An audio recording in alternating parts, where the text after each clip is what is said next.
your scene being mauled by this by the big bear is probably gonna be one of the most powerful scenes in cinema, not only in The Revenant. But if you look closely at this it encapsulated the battle among the species. This bear was simply threatened, wanted to protect her cubs, and you were invading her territory. As an animal lover, what went through your mind when you were fighting this bear? Well, to me, this whole story is about survival.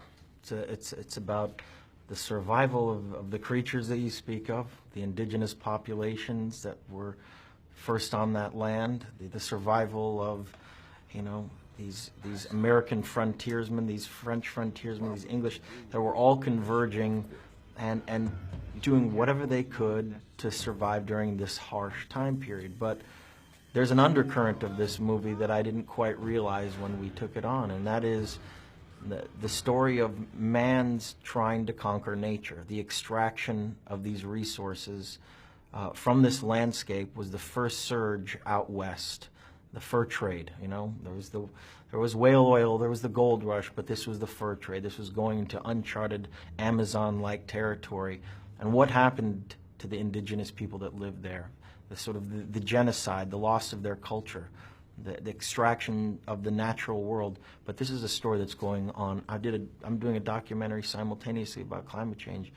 The extraction of natural resources and the destruction of Native American populations.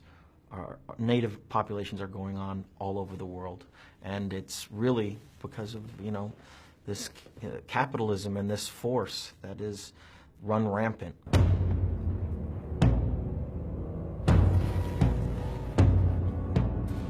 When you watch the movie, you realize that as long as we have limited resources on the face of this planet, the natives will be fighting the whites fighting the natives, and killing these animals. Now they are endangered species because we are competing over the same resources. What do you feel about it once you, having done this film now, about the climate change, about the endangered species, about the loss of resources? Not to mention, I mean, this film, we knew what we were signing up for. We were immersing ourselves in nature, and we were seeing what it gave, the messages that it kind of gave back, and I think it dictated the narrative of the movie. But the irony here is we were filming in far-off locations, sub-zero temperatures.